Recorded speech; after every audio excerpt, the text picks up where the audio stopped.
The morning sun cast long shadows across the tarmac at Riverside Regional Airport, its rays glinting off the metal hangars and small aircraft scattered across the field. Rachel Torres adjusted her worn leather flight jacket and approached the main gate, her pilot's bag slung over her shoulder. At 34, she carried herself with the quiet confidence of someone who had spent years navigating both aircraft and adversity. Her dark hair was pulled back in a practical ponytail, and her brown eyes held the steady focus of a trained aviator. Before we jump back in, tell us where you're tuning in from, and if this story touches you, make sure you're subscribed, because tomorrow, I've saved something extra special for you. Where do you think you're going? The voice cut through the morning air with unmistakable authority. Brad Hutchinson, the airport's operations manager, stepped out of the control tower building, his bulky frame blocking her path to the flight line. At 45, he had the bearing of someone who had never quite achieved the aviation career he dreamed of but had found power in controlling access to the world he couldn't fully join. Rachel paused, her hand instinctively moving to the ID badge clipped to her jacket. I'm scheduled for the 8 a.m. charter flight to Denver. Corporate executives from Morrison Industries. Brad's laugh was harsh and dismissive. Not anymore, you're not. He pulled out a folded document from his clipboard, waving it in the air. Emergency Safety Review. Your flight certification is under investigation pending a full audit of your qualifications. The words hit Rachel like a physical blow. Around them, other pilots and ground crew had begun to gather, drawn by the raised voices and the unmistakable tension crackling between them. She could feel their eyes on her, some curious, others sympathetic, but all witnessing what felt like a very public humiliation. On what grounds? Rachel's voice remained steady, though her heart was racing. I've had a clean safety record for 12 years. No incidents, no violations. Brad stepped closer, his voice dropping to a menacing whisper that only she could hear. Some people don't belong in certain places. This is a professional operation, not a diversity training program. He raised his voice again, clearly performing for the growing audience. Multiple complaints have been filed regarding your aggressive flying style and unprofessional conduct with clients. Rachel's jaw tightened. She knew exactly what this was about. 3 weeks ago, she had outperformed Brad's nephew, Marcus, during a competitive fly-in event at the Regional Aviation Expo. Marcus, fresh out of flight school with minimal experience, had been Brad's chosen representative for the airport's aerobatic demonstration team. When Rachel's precision flying and years of experience had earned her the winning trophy, Brad's expression had turned thunderous. Preparing and narrating this story took us a lot of time, so if you are enjoying it, like this video, it means a lot to us. Now back to the story. I want to see those complaints, Rachel said firmly. And I want to know who filed them.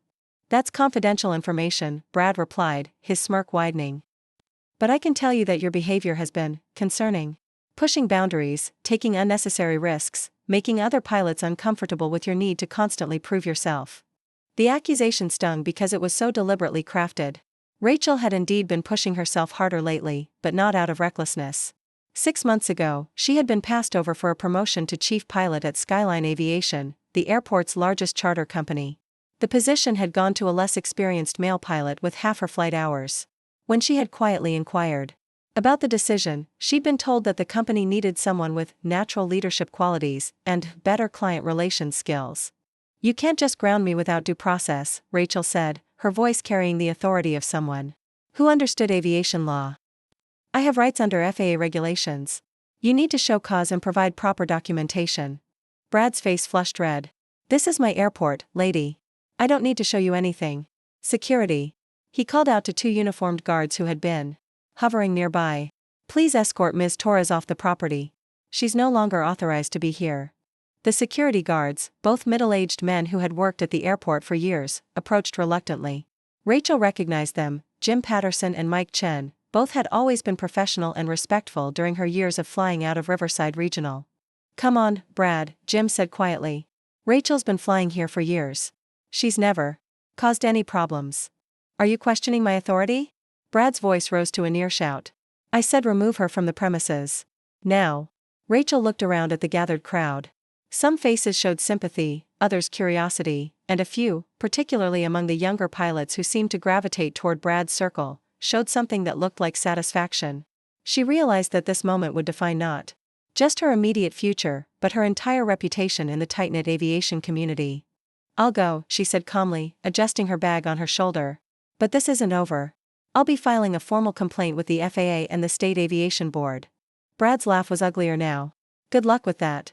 They'll find the same thing I did, that you're not cut out for this business. Maybe try the airlines. I hear they have quotas to fill. The casual cruelty of the comment sent a ripple of uncomfortable murmurs through the crowd.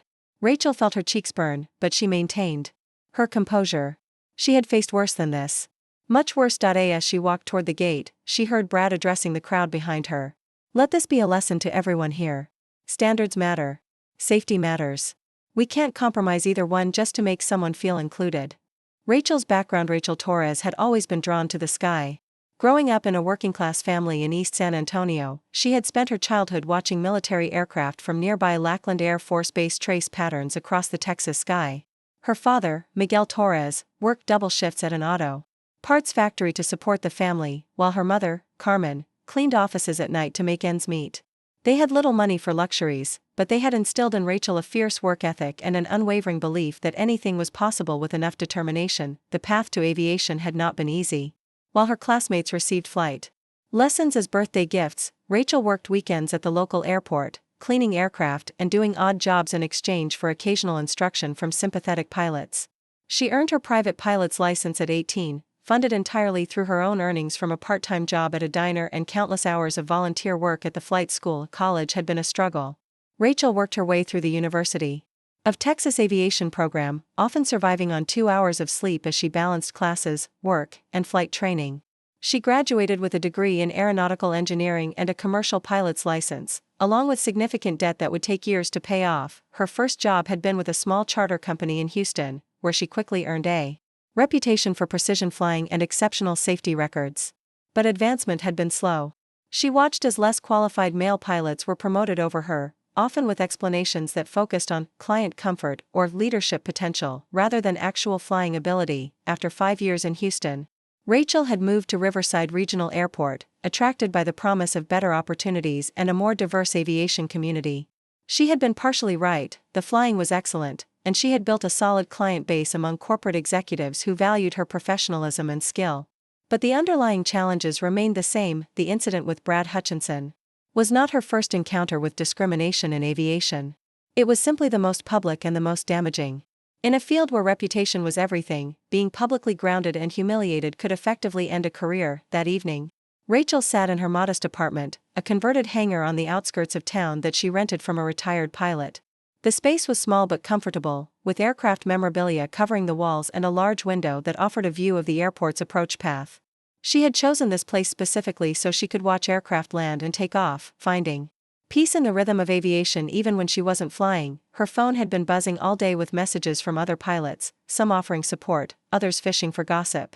She had ignored most of them, focusing instead on documenting everything that had happened and preparing her formal complaints.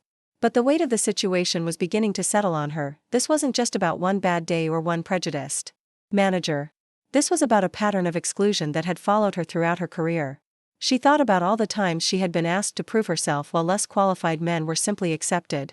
The countless occasions when clients had requested a different pilot upon seeing her, assuming she must be less capable.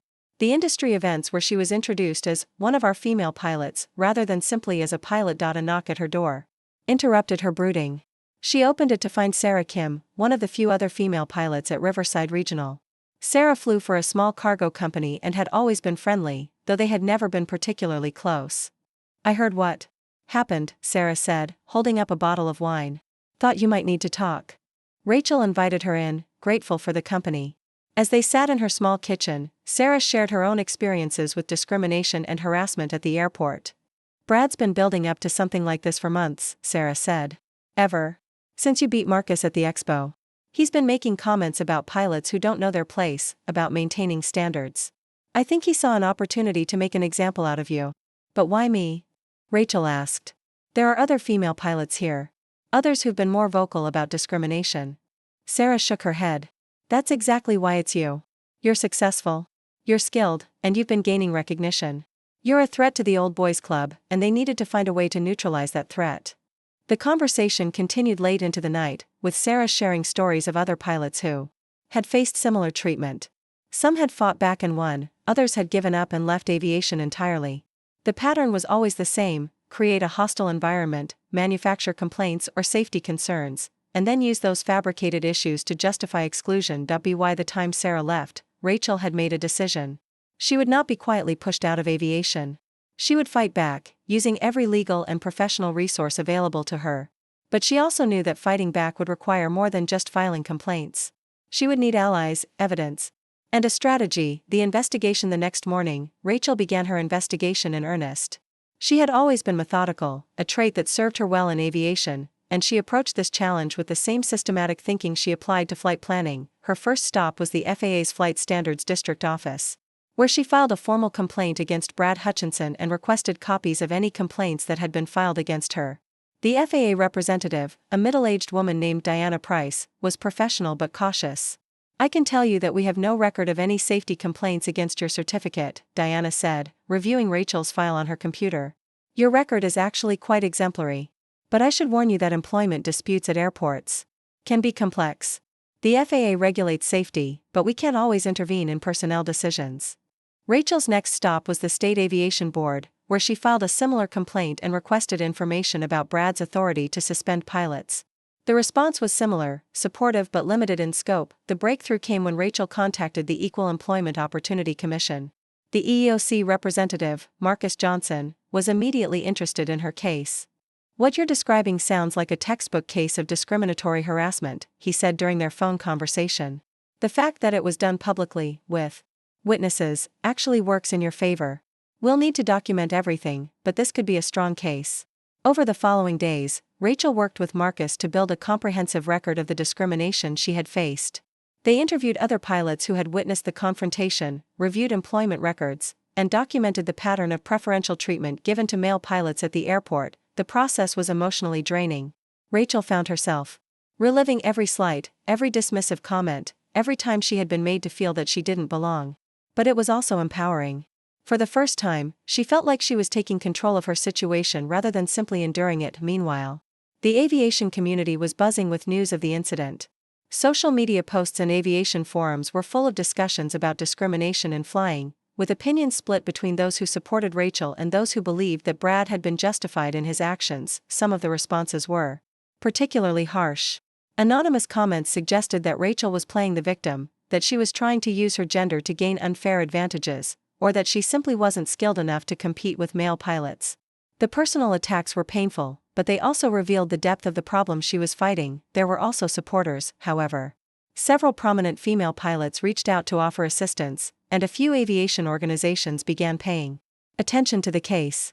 Rachel realized that her fight was becoming about more than just her own career. It was becoming a symbol of the broader struggle for equality in aviation. The escalation as word of Rachel's complaints spread, Brad Hutchinson's response became increasingly aggressive.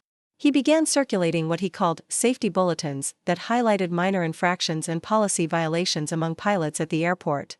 While these bulletins didn't name specific individuals, the aviation community was small enough that everyone knew who was being targeted. Rachel found herself under unprecedented scrutiny. Every flight she had taken over the past 2 years was reviewed for potential violations. Her aircraft maintenance records were audited. Her client interactions were questioned. It was clear that Brad was building a case to justify his actions. Retroactively, the pressure extended beyond professional matters. Rachel began receiving anonymous phone calls at home, some threatening, others simply harassing. Her car was vandalized twice in the airport parking lot. Someone spread rumors that she was having an affair with a married client, a claim that was both false and professionally damaging. "This is textbook retaliation," Marcus Johnson told her during one of their regular check-ins.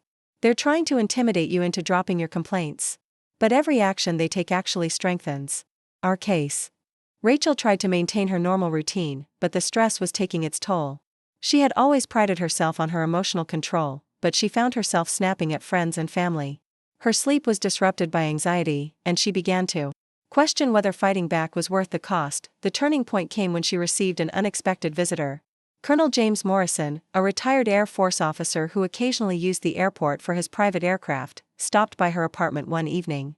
"I heard about what happened," he said without preamble. "I've been flying for 40 years, and I've seen this kind of thing before. I wanted you to know that not everyone supports what Brad is doing." Colonel Morrison had been one of Rachel's regular clients, and she had always appreciated his no-nonsense approach to aviation. He was a skilled pilot himself and had often complimented her professionalism. I've been talking to some of the other pilots, he continued. There's a group of us who believe this has gone too far. We're prepared to support you in whatever way we can. The conversation was brief, but it provided Rachel with something she had been missing: hope. She realized that she wasn't fighting this battle alone, and that there were people in the aviation community who valued fairness and professionalism over prejudice and exclusion. As Colonel Morrison prepared to leave, he paused at the door. I don't know if this matters, but I've been making some calls. There are people in Washington who are interested in your case. Important people. This situation might have broader implications than you realize. Rachel wasn't sure what he meant, but his words stayed with her long after he left. She had been thinking of her fight as a personal battle, but perhaps it was part of something larger. Perhaps her willingness to stand up to discrimination could contribute to meaningful change. In the aviation industry, the stakes rise. The next morning brought an unexpected development. Rachel received a call from Jennifer Walsh, an investigative reporter with Aviation Weekly, one of the industry's most respected publications. I've been following your story, Jennifer said. I think there's a bigger story here about discrimination in aviation. Would you be willing to go on the record? Rachel was hesitant. Going public would escalate the situation dramatically, potentially making her a target for even more harassment. But it would also bring attention to the broader issues of discrimination in aviation, possibly helping other pilots who were facing similar challenges. After consulting with Marcus Johnson and her lawyer, Rachel agreed to the interview. The resulting article, published a week later, was explosive. Titled "Grounded: How Discrimination Still Plagues Aviation," it detailed not just Rachel's experience but also broader patterns of exclusion and harassment faced by female pilots across the industry. The article quoted anonymous sources describing similar incidents at airports across the country. It cited statistics showing the slow progress of women in aviation leadership roles and the persistent pay gaps between male and female pilots. Most damaging for Brad Hutchinson, it included comments from other pilots at Riverside Regional describing a pattern of discriminatory behavior. The response was immediate and intense. The story was picked up by major news outlets, and Rachel found herself in the center of a national conversation about workplace discrimination. Her phone rang constantly with interview requests, and her email inbox filled with messages of support from pilots around the world, but the attention also brought increased scrutiny from her opponents. Brad Hutchinson, clearly feeling cornered, began making increasingly desperate attempts to discredit her. He held a press conference at the airport, flanked by several male pilots who vouched for his character and questioned Rachel's motives. "This is a witch hunt," Brad declared to the assembled reporters. "I've dedicated my career to aviation safety, and I won't be intimidated by false accusations from someone who can't accept criticism of her performance." The press conference was a disaster. The pilots supporting Brad appeared uncomfortable and unprepared, while Brad himself came across as defensive and evasive. When reporters pressed him for specific examples of Rachel's alleged safety violations, he became flustered and eventually walked away from the podium. The next day, Rachel received a call that would change everything. The voice on the other end was crisp and professional, with the unmistakable authority of military command. "Ms. Torres, this is Colonel Sarah Martinez from the Air Force Personnel Center. I'd like to discuss a matter of mutual interest. Are you available for a confidential meeting?" Rachel's heart raced. She had no idea what the Air Force wanted with her, but she knew that their involvement would change the dynamics of her situation completely. As she agreed to the meeting, she realized that her fight for justice was about to enter an entirely new phase. The seeds of something much larger than a simple employment dispute had been planted. Forces were aligning that would soon converge on Riverside Regional Airport in ways that no one, especially not Brad Hutchinson, could have anticipated. The coffee shop Colonel Martinez had chosen for their meeting was deliberately unremarkable, a small establishment on the edge of town, far from the airport and the prying eyes of the aviation community. Rachel arrived 15 minutes early, her nerves on edge as she tried to imagine what the Air Force could want with her. Colonel Sarah Martinez entered precisely on time, her civilian clothes unable to disguise the military bearing that marked her as career Air Force. She was in her mid-40s, with silver-streaked hair and the kind of direct gaze that suggested she was accustomed to cutting through bureaucratic nonsense to get to the truth. "Ms. Torres," she said, sliding into the booth across from Rachel. "Thank you for meeting with me on such short notice." Rachel studied the woman across from her, noting the confident way she carried herself and the slight calluses on her hands that suggested she still flew regularly. "Colonel Martinez, I have to admit I'm curious about why the Air Force is interested in my situation." The colonel smiled, and Rachel caught a glimpse of something that might have been approval in her expression. "Direct. I like that. It's one of the reasons you came to our attention." She opened a slim folder and removed a single photograph. sliding it across the table. Rachel's breath caught. The photograph showed her father, Miguel Torres, in military dress uniform, but not the army uniform she had expected. This was Air Force blue, and the rank insignia showed Master Sergeant. Stripes. Her father's face was younger, serious, and bore the unmistakable confidence of someone who had found their calling. "I don't understand," Rachel said, her voice barely above a whisper. "My father worked in an auto parts factory. He never mentioned military service." Colonel Martinez leaned forward. "Your father was Master Sergeant Miguel Torres, United States Air Force. He served for 12 years in a highly classified program developing advanced flight training protocols for special operations pilots. His work was so sensitive that his records were sealed, and he was required to maintain cover employment after his discharge." The revelation hit Rachel like a physical blow. Everything she thought she knew about her father, about her family's struggles, about her own path to aviation, suddenly shifted into a new configuration. But why the secrecy?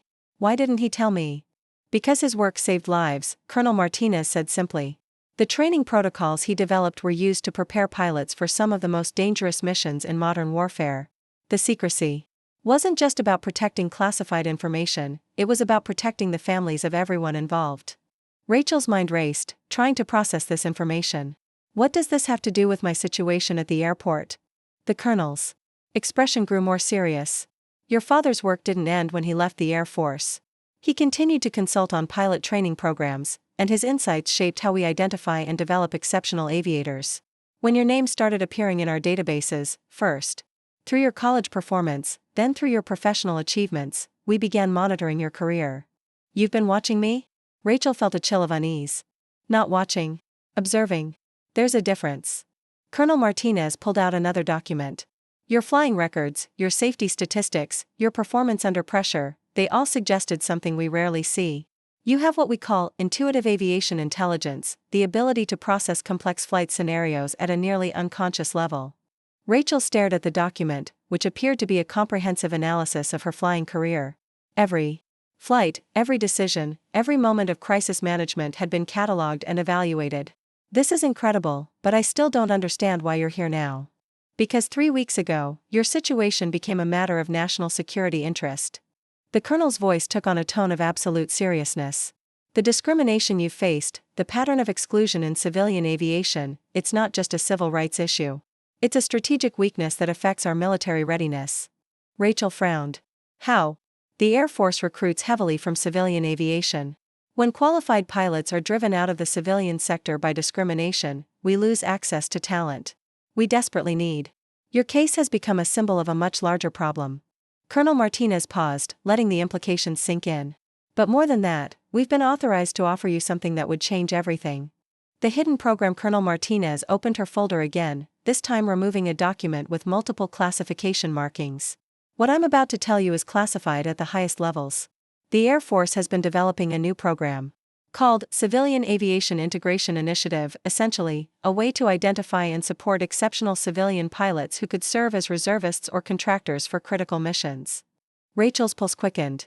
"What kind of missions?"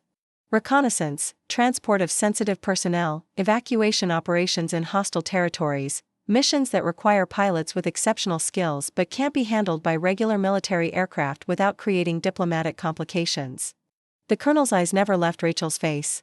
"Your father helped design the psychological and technical profiles we use to identify candidates. And you think I'm a candidate? I know you are. Your performance records, your ability to handle pressure, your technical skills, they all align perfectly with what we need. But more than that, your recent experience with discrimination has actually enhanced your value to us." Rachel was confused. "How?" "Because you've proven that you can maintain professionalism and focus under sustained hostile pressure. You've shown that you won't be broken by intimidation or harassment. These are qualities that are essential for the kind of work we do." The colonel leaned back, studying Rachel's reaction. "The offer is this: immediate reinstatement of your flight privileges through federal intervention, a position as a civilian contractor with the Air Force, and the backing of the United States military in addressing the discrimination you've faced." Rachel's mind reeled. "Federal intervention? What does that mean?" "It means that tomorrow morning, representatives from the Department of Defense will arrive at Riverside Regional Airport to conduct a comprehensive review of safety and security protocols. They'll have the authority to override any local decisions. that interfere with personnel critical to national security operations. And I'm considered critical to national security?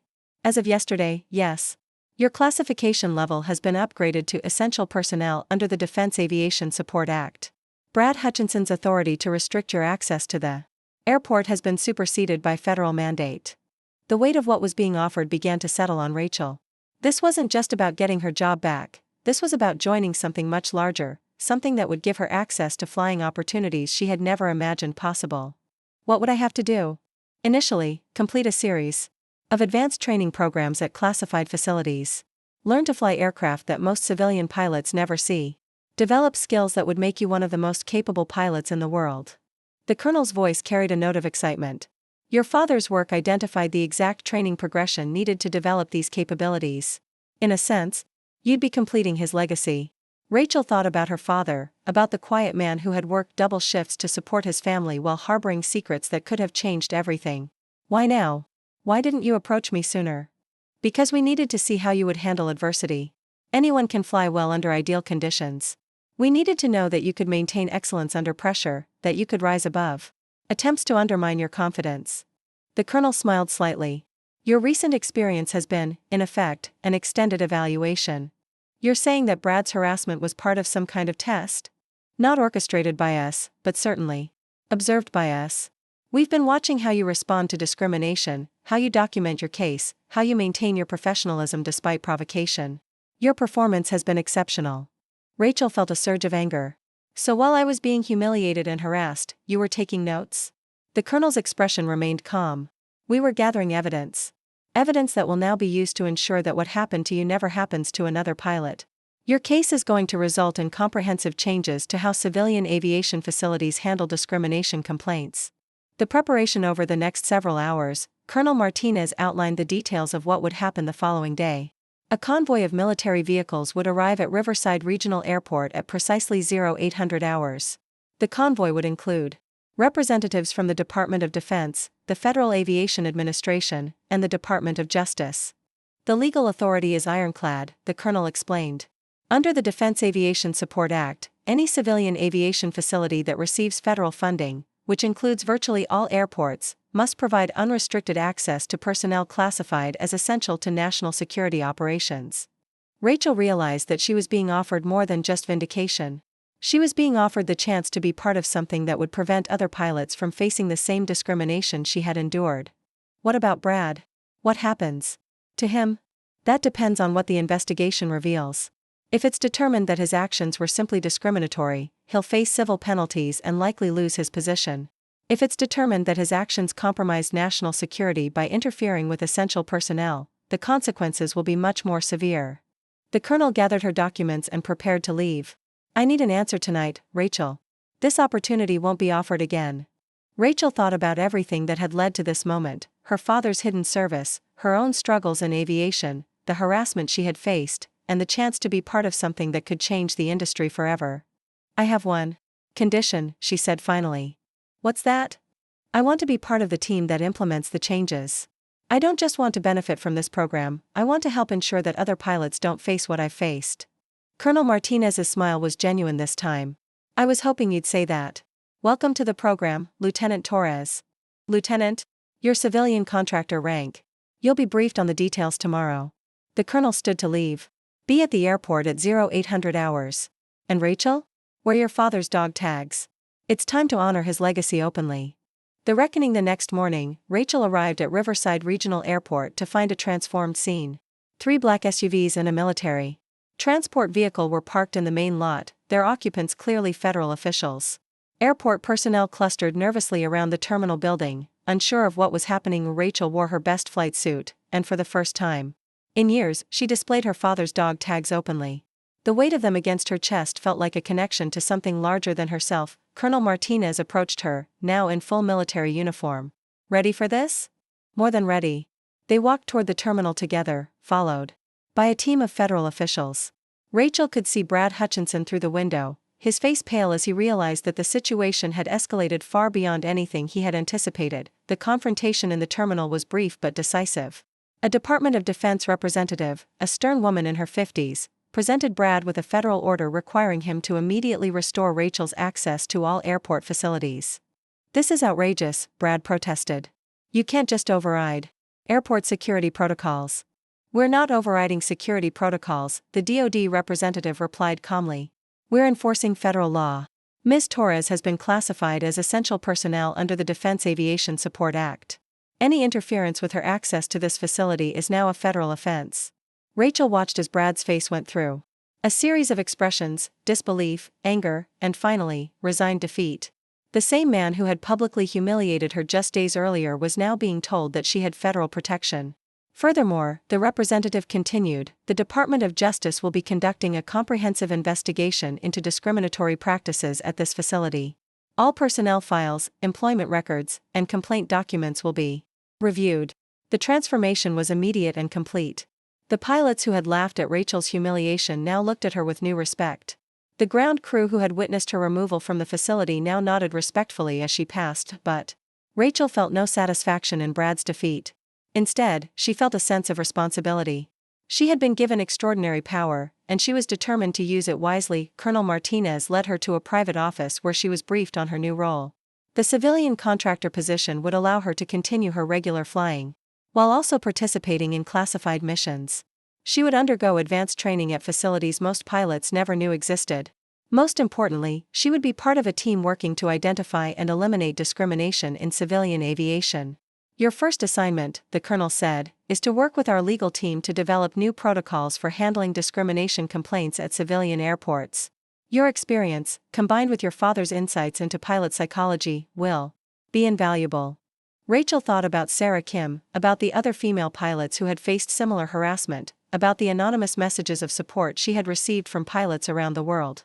"I want to make sure this never happens to anyone else." "That's exactly why you were chosen for this program." The transformation over the following weeks, Riverside Regional Airport underwent a dramatic transformation. The federal investigation resulted in new training programs for all staff, revised complaint procedures, and the establishment of a diversity and inclusion committee.